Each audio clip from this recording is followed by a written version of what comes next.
are you, Peter Clayton? I'm very well, thanks, Jeremy. How are you? I'm very, very well, too.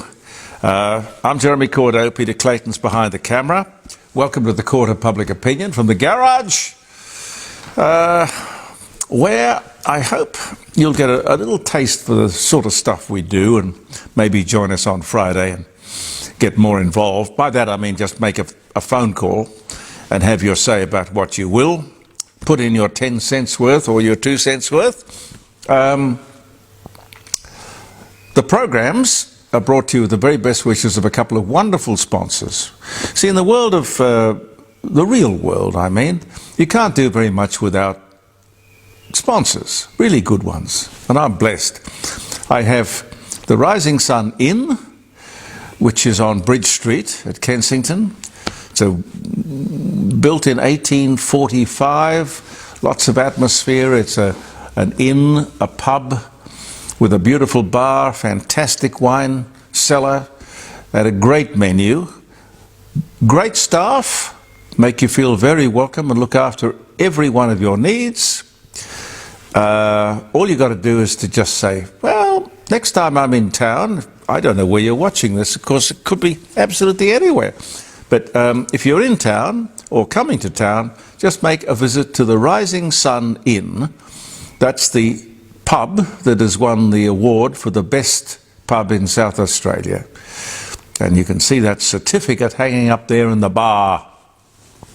And my other fantastic sponsor is Elder Fine Art. This is one of the great art galleries, not just of Australia, but the world. Now, I know there are a few others that are perhaps globally more famous, but this man is quite remarkable. He sells to the world. He's always looking for notable Australian and international art which he can offer to the world. So if you've got something on your wall and you aren't quite sure of its heritage or origin, and you say to yourself, well, I like it, but I wonder how much it's worth. Well, it's pretty easy. You can ring. I can get the number for you. Might have to grab my glasses. But you can ring Jim Elder or Helen and say, I'd like to take advantage of that offer that Jeremy Cordeaux makes us in the Court of Public Opinion, that we can have a free appraisal. And you can. The telephone number is 8267 2869. 8267 2869. Jim or Helen Elder, if you're looking to sell, of course, if you're looking to buy, it's wonderful. But for the purposes of this message, if you're looking to sell and discover, the value of art that you may have just hanging on the wall, and you might say, oh, well, I'm going to hang it more prominently now that I know what it's worth. Or, on the other hand, if you just happen to just like it, doesn't matter how much it's worth, but if it is worth a lot of money, and art can be worth a lot of money, it's best you know about it. 12 months ago, yesterday, was the anniversary of the voice referendum. I can't really remember getting so kind of wound up about anything for a long time. I had a vote no sign stuck up on my fence. I don't know if it did any good or did any harm. All I know is that it was a bad idea. We are not a country divided by race, and God help us that we never are. The left think nothing of the democratic process of division. Well, maybe they'd be a bit more careful in the future. All over the country, they are somehow manoeuvring to get this voice thing through the back door or another door. Labor will keep it up indefinitely. I really don't know what their main game is. What are they hoping to fix? It's a bit like climate change in Australia with, 1.5 3% of global emissions being caused by Australians. I mean, what is the problem we are trying to fix? The Labor premiers have decided to ignore His Majesty King Charles when he visits Australia soon. They are snubbing the monarch. That's not what the vast majority of Australians would want. But to them, what the hell does that matter? Total disrespect. The highest office and officers in the country would have known for ages the dates of the visit. I'm going to try and get Professor David Flint from the Monarchist League on the show on Friday, round the dining room table. Jeremy Cordeaux, 9 to 12, live streaming. Yes, I'm sure he'll have an opinion. See what he makes of it. But, you know, I talked to you, as I did a moment ago, about the Rising Sun being built back in 1845. Sydney, where they were building stuff. Oh, beautiful buildings in the 1780s and the 1790s. Aboriginals had been there for 60,000 years, they tell us. 60,000 years. Nothing. Now that may be a good thing. I'm not making a value judgment. Wouldn't be my choice to live in the dust. They built nothing. Is that what these people want Australia to go back to? I don't think anyone's ever asked them. Let's say we hand back that small part of Australia that they don't already own. It's getting on for 3/4 of the country, 75% of the country. How would that work? Has anyone ever asked them? The Brits brought what I would call, maybe not everybody, but what I would call civilization, opportunity, commerce. What would Aboriginals bring? Or let alone have brought to the country? Dot paintings was very recent. That was 1970. I don't know. I really don't know. That was a white man's invention, not Aboriginal. It was a white man's invention, that's true. And Albert Nabatjira, great artist, I love his work. He was taught by white people at a mission how to paint, and he was just one of these God-given, gifted people who was able to take to it wonderfully. I don't think you can buy an Albert Nabatjira now for under $40,000 or $50,000. And quite rightly so too. I don't know what these people, as I said a moment ago, I don't know what the problem is they're trying to fix. Now, something a bit different. We have a remembrance coming up. It's an exhibition at the State Library of South Australia. And you know what it is in remembrance of? It's the Australian motor car and the Australian motor car industry. Can you believe that? The car industry is reduced to a memory in Australia. I never thought I'd ever see that great Australian car industry relegated to a memory. Successive Liberal and Labor governments have failed to understand the importance of the car industry. Old man Holden, when he was making carts and horses and harnesses, he understood what the importance of transport was. Now, it's a disgrace, really. Senator John Button and the Button Plan, God help us, that was under Keating. That was the death knell.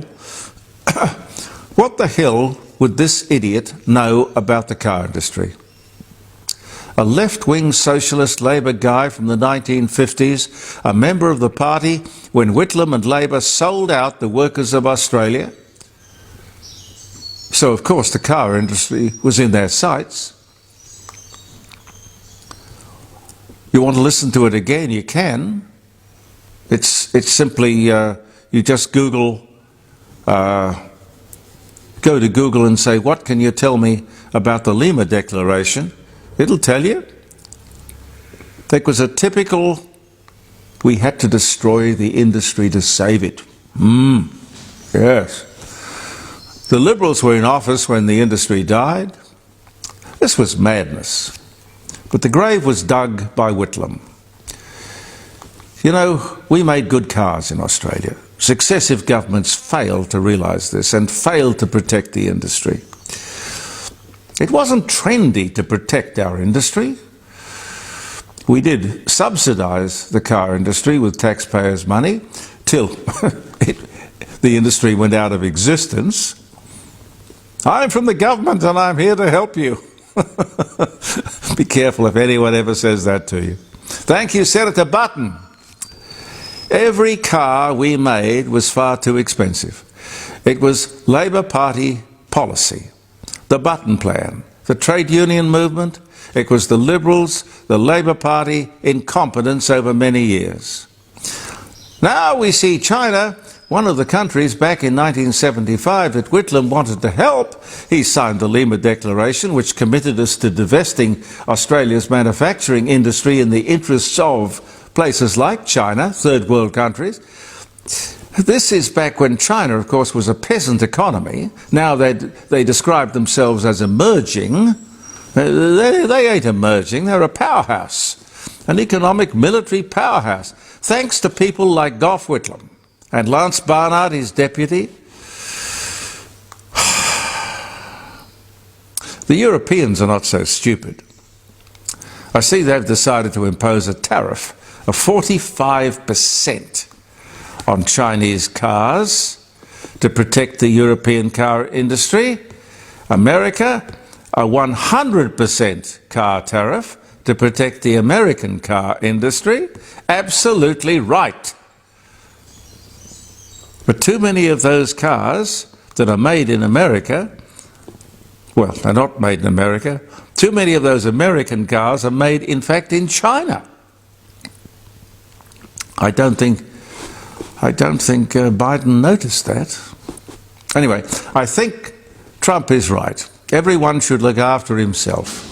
If there's a horse racing at Randwick called self-interest, you can put the farm on it, because it will win. Unless, of course, you're in Australia, in which case you'll hand over everything that is of any value to anyone in the world. Part of the great socialist ideal, the big, what do they call it, Pete? The big reset, is it? Yes. The big reset. That we keep electing these people is absolutely amazing.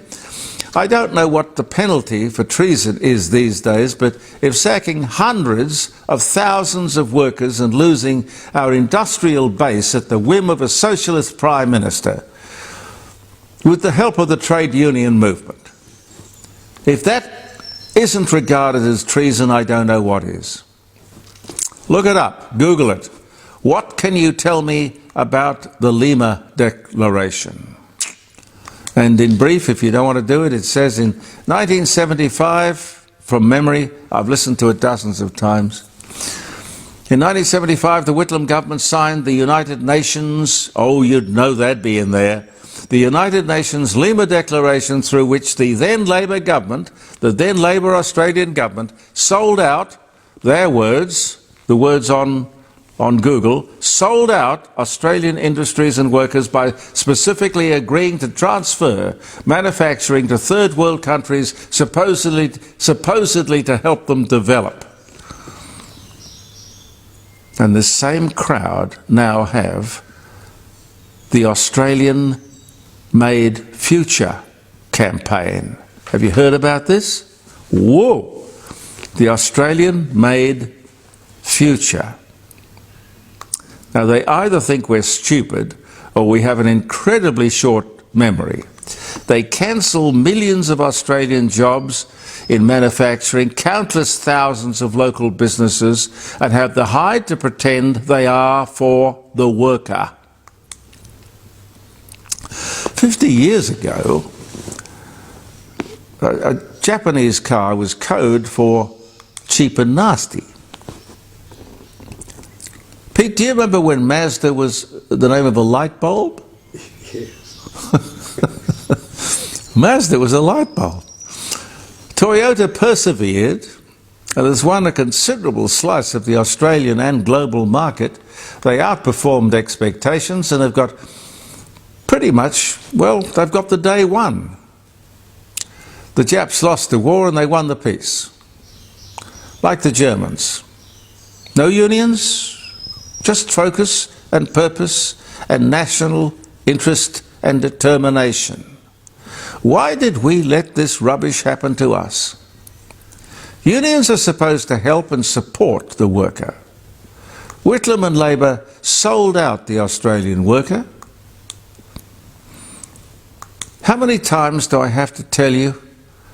So when Anthony Albanese talks about the future made in Australia, where we manufacture ourselves into new prosperity. What was wrong with the old prosperity, Prime Minister? What? I don't get it.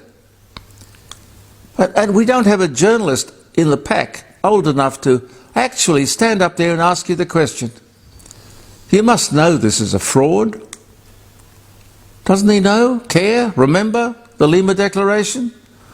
Or the modern version, which of course is the Trans-Pacific Partnership. Whoa! Very similar if you look at that. It says exactly the same thing as the traitorous Lima Declaration. You know, all these South Pacific countries, they are really in desperate need of industry. We will just hand over our... That's what the Trans-Pacific Partnership is about.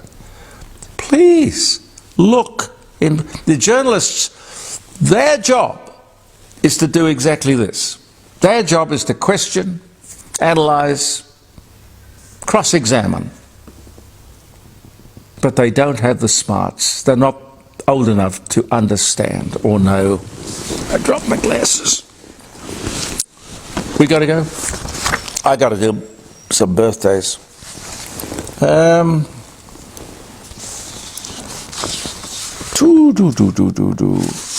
Where are we? Oh yes, the 15th. I hope it's going to be a great day on the 15th. Oh, country music artist Dolly Parton releases her big hit, which was called Jolene. I never liked Jolene.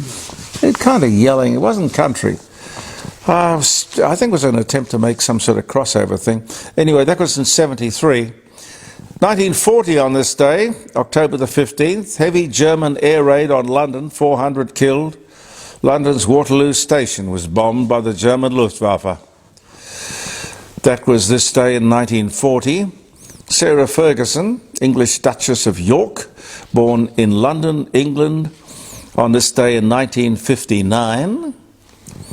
Dutch exotic dancer Mata Hari is executed by firing squad for spying for the Germans during World War I. That was 1917 on this day. Penny Marshall, American actress, The Odd Couple, Laverne and Shirley, director of Big, Awakenings, A League of Their Own, the producer of Cinderella Man, born in the Bronx. She died, I didn't know Penny had died. Penny died in 2018. She was also in Happy Days, I think. But she was born in 1943. Henry Perky patents a machine he developed with William Ford, for the preparation of cereals for food, otherwise known as shredded wheat. You ever had shredded wheat? No. No, me neither. Shredded wheat. That was 1895. King Henry VIII of England orders bowling lanes at Whitehall. Okay. 1520. I Love Lucy, starring Lucille Ball, Desi Arnaz, debuts on CBS television. On this day in 1951, and an era was born. Wow. Napoleon Bonaparte arrives on the island of St. Helena to begin his exile. On this day in 1815. First plane to land safely on water was a Pan Am Flight 6 from San Francisco to Honolulu. All 24 passengers and crew survive. Now that's not a seaplane, you understand. That must be a plane that just took the line of least resistance and decided that the best option was to wheels up and belly down on the water. On this day in 1956. Can't tell you what sort of plane it was. Cole Porter, American composer and lyricist, anything goes, night and day. I got you under my skin. He dies of kidney disease at just 73. The year was 1964, and this was the day. Chris de Burgh, British-Irish pop and art rock singer, Lady in Red, born Argentina, 1949. The Great Dictator, it's a wonderful movie. 1940 was the year. Charlie Chaplin, a satirical, social, political commentary. The Great Dictator. He looked more like Hitler than Hitler, you know. 1940 was the year. Although maybe back in, I don't know, maybe back in that time the funny little moustache in the front of the nose was fashionable. And people, lots of people had them. I don't know. It's weird.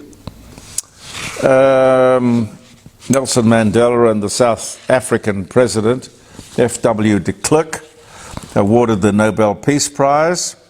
One of Caroline's favourites, P.G. Wodehouse, British-American writer, Bertie Wooster novels, born 1881.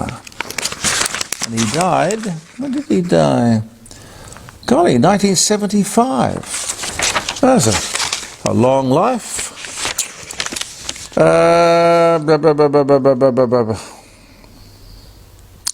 Maybe one more.